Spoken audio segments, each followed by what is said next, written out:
Great, you landed the gig. Here are the top 5 things you need to know when you book a weekly gig at a restaurant or a bar. Also, stick around to the end of the video. I got a tip for you that's guaranteed to add more money to your bottom line.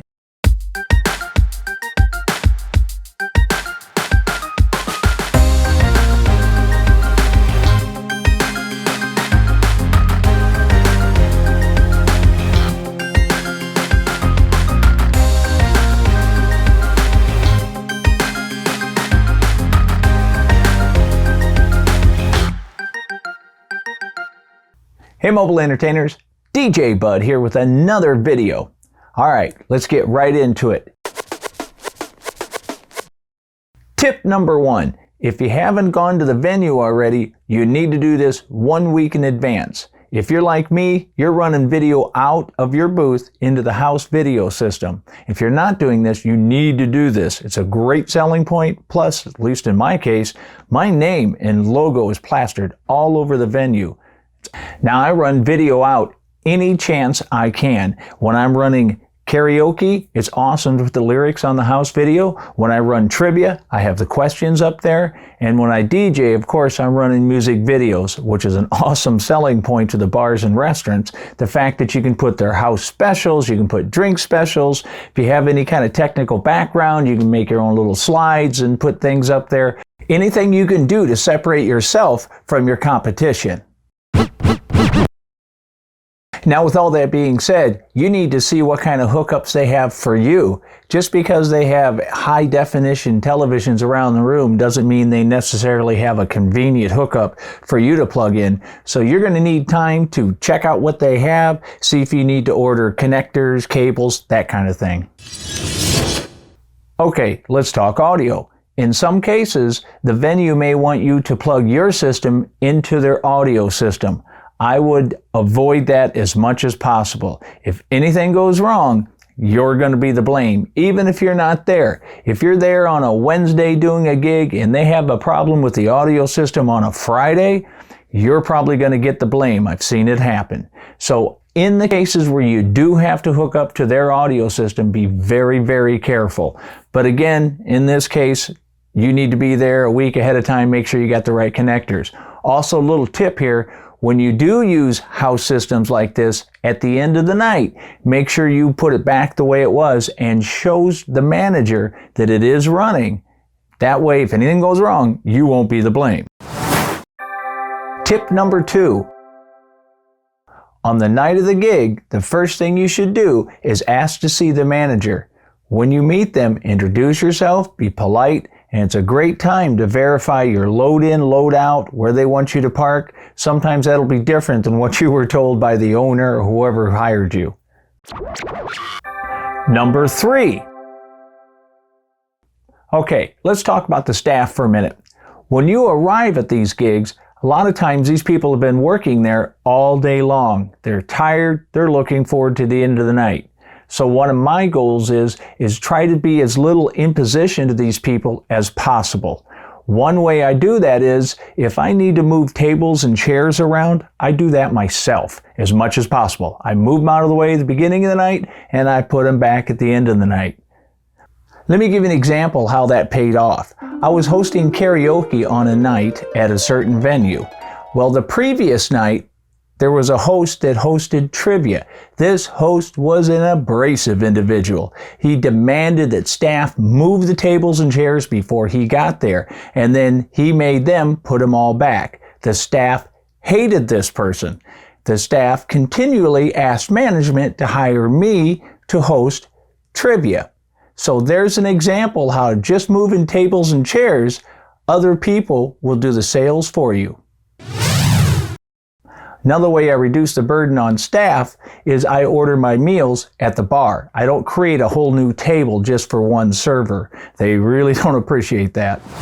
And at the end of the night, pick up after yourself, put away your drink glasses, all that kind of thing. Put the tables and chairs back, put the house video back the way it was, put the house audio back the way it was. It's very important to leave those things just the way you found them. Last thing the staff wants to do is pick up after you.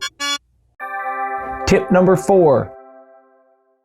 There are certain areas in restaurants and bars that I avoid. First place, behind the bar. There is nothing but problems for the DJ behind the bar, or anywhere there's cash registers, or maybe even the liquor closet, anything that's sensitive like that. In these kind of places, sometimes they might have some issues, and the best thing for you to do is not be anywhere near those. Tip number 5. Always be the professional. This one can be one of the more difficult ones. First of all, always be on time. I'm there early. I'm set up. I'm ready to go. Number 2, dress accordingly. In restaurant gigs, it is not appropriate to wear jeans and a t-shirt. Number 3, watch your conduct. If you're in a restaurant, these are family gigs. You have to act accordingly. Now, in the bars, things are a little more, shall we say, relaxing, be a little more salty. But generally speaking, I think it's usually best to be a little more conservative than the crowd you're facing. Number 4, don't drink at your gigs. It's one of the biggest mistakes I see DJs and hosts do. If they start drinking, they have a good time, they're in front of a crowd. Well, you know what comes next. Bad thing to do. Remember, this is your job. This is your career. There's plenty of time for that later. And now we've made it to the bonus tip. This is the tip that has made me the most money by far. My tip to you is always be marketing yourself at these places. These are a gold mine if you work it right. And it comes in 3 places. Let me explain how. First of all, let's start with the owner or whoever hired you. Let's assume you're doing karaoke and you've built up that night, everybody's happy with you. It's a great time to approach the owner or whoever hired you to add another karaoke night, or maybe you can add a trivia night or do some game shows. Also, another area you can market yourself with the owner is what I'd call special gigs, like sporting events. It's a great time to wrap some trivia around sporting events. You got a local team that's real popular. Approach the owner during that season. Don't forget about the holidays. Cinco de Mayo, St. Patrick's Day, Halloween. Of course, then there's Christmas. Now, Christmas can give you a couple. There's the Christmas parties for the customers. And then if you work for some of these chains that have several outlets, sometimes you can get your way into their corporate Christmas party. Okay, let's talk about the staff. There's a lot of opportunities here. First of all, at these restaurants and bars, there's usually a high turnover in staff. Many times in my career, I've had staff from one venue leave that job, go to another venue, tell the management, hey, I know a guy that can do karaoke, trivia, what have you. Next thing you know, I'm getting a call from that venue to work there. Another thing I should mention about the staff members, these people are getting married, they're having parties of their own. Did I mention how important it was to be nice to these people? Let's talk about the customers now. Chances are this is not the only venue they're coming into. So if you do a good job and they like you, when they go to the other venues, there's a good chance they're going to tell people about you, tell management, that kind of thing. I have it all the time. People come up to me, they want to tell another venue, they ask me for my card. Another thing to remember about customers is they're getting married, their daughters and sons are getting married, they're having parties of their own. All of those things are a great resource.